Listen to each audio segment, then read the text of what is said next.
this Tuesday, 14th of May, we have our friends from ActionAid joining us this morning. We have a very wonderful lady in studio. Good morning.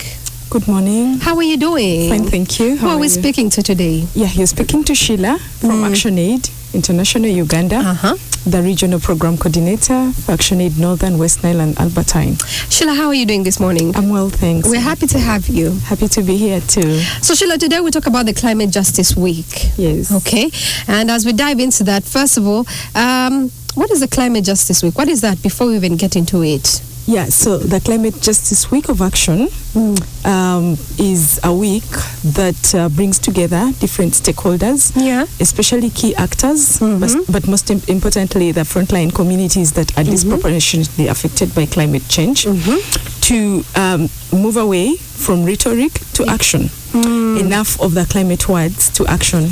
And so the Climate Justice Week of Action was launched on the 29th of April, and it's running for 3 weeks. And the climax event is on the 16th and 17th of this month, which is just a day after tomorrow and Friday. Okay. And so the purpose of the Climate Justice Week of Action is that in the wake of climate change that we have seen, the unprecedented effects of climate change, especially on women and children, young people, just leaves a great burden in terms of their livelihoods, in terms of infrastructure development, and so many other areas that are affected as a result of climate change. And so ActionAid and partners are leading this campaign.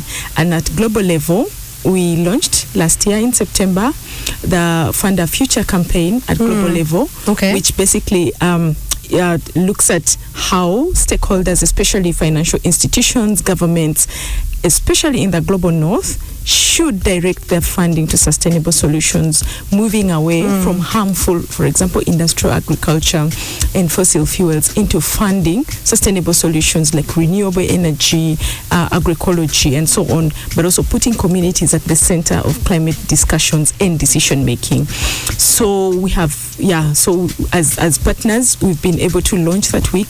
There are several activities that have been happening in eastern Uganda, in northern Uganda, where communities are at the forefront of the climate actions. They've been doing tree growing initiatives. They've been having dialogues.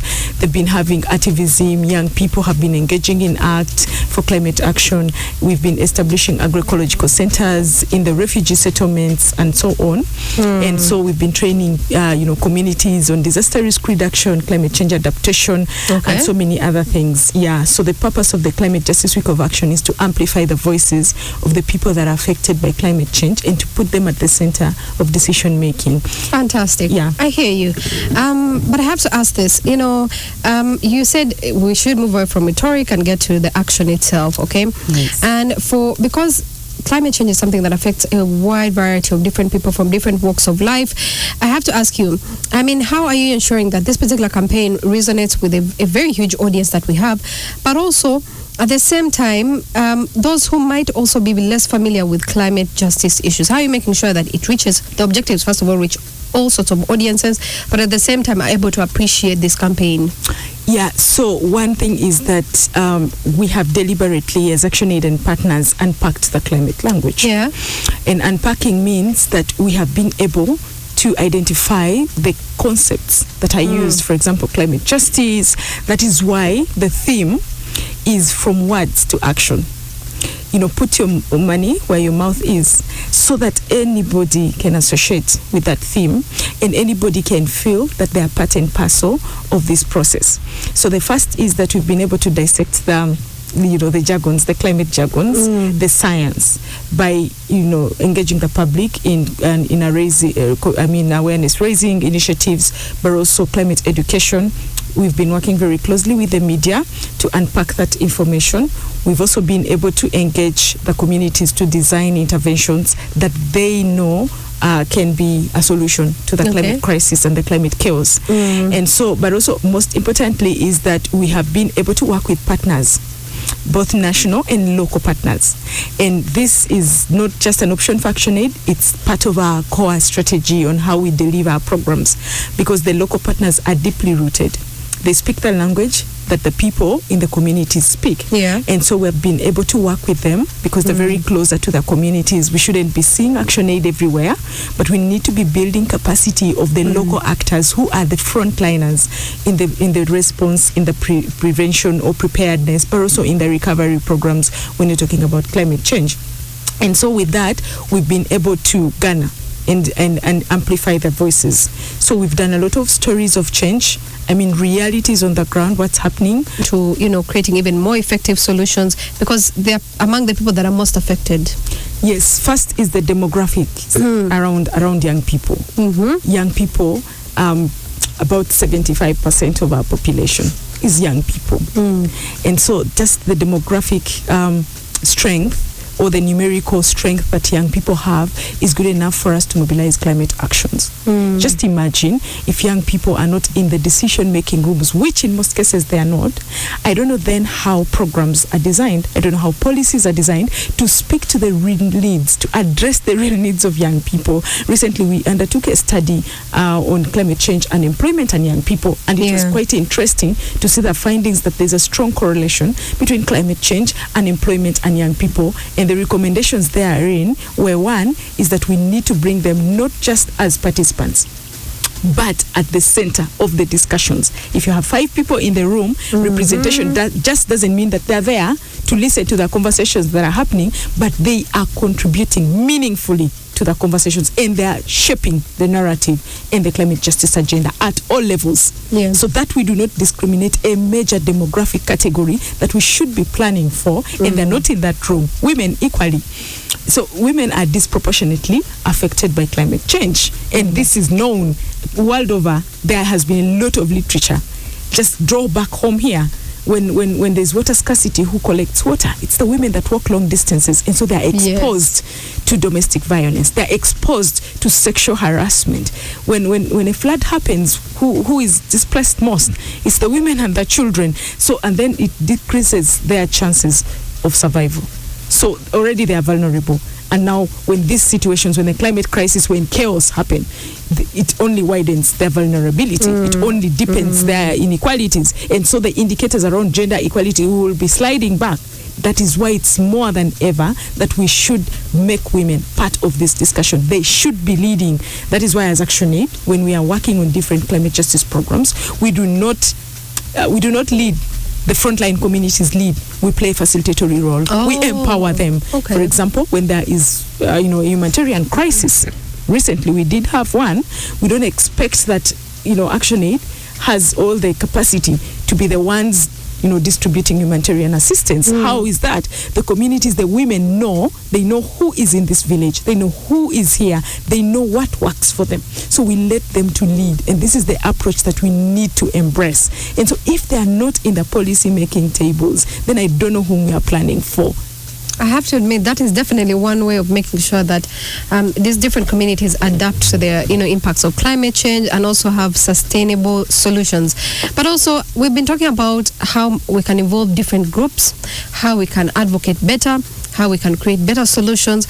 But I want us to really touch the root causes of climate change and how we can promote some solutions, okay? Because how do we address the underlying causes of climate change, such as unsustainable consumption patterns, resilience, reliance on fossil fuels, because this is the Uganda we're in right now. And for so many people, at the end of it, they're wondering, okay, so first of all, why? I mean, why do we even need to address these causes? What's the big deal? Why do we need to bring in so many people to talk about this?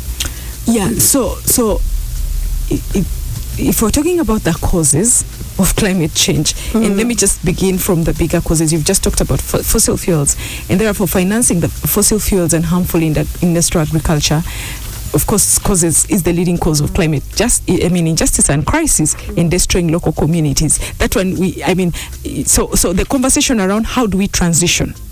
I'm happy that as Uganda we launched the energy transition strategy, and so at COP, and we look to see how that strategy is going to be implemented. But also as a country, I think it's very important that, for example, impact assessments that are done put again communities at the center of this work.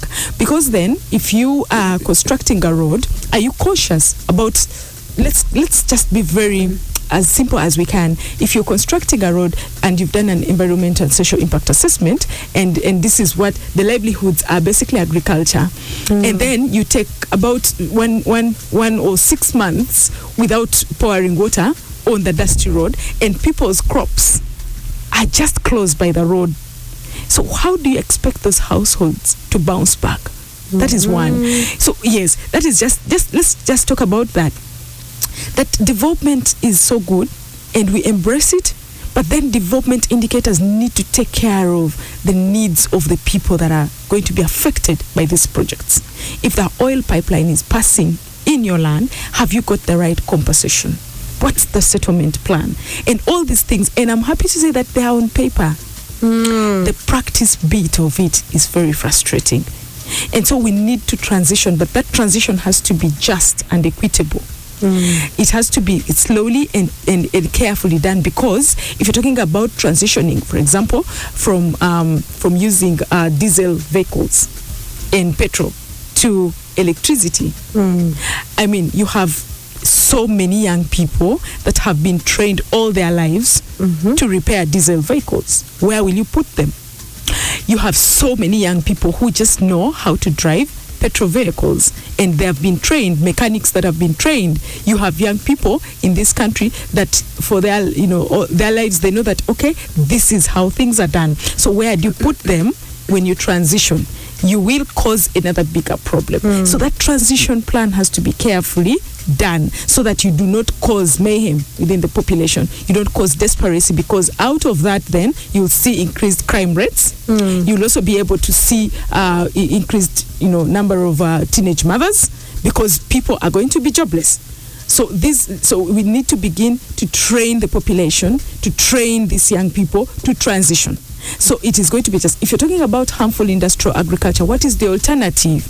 The alternative is, let's go agroecology, because this is what farming communities, it doesn't only look at profits, but it looks at food sovereignty. It looks at the whole food system, the traditional food system. It looks at diversity. It looks at environment, health, the social impacts of this, because harmful industrial agriculture is just looking at profits, whereas we look at large-scale agriculture, because then it's for food security and profits and so on. But then where do you place the ecosystem? Where do you place the aqualife? Where do you place the people that you are displacing from this land because you want to put a whole sugarcane plantation?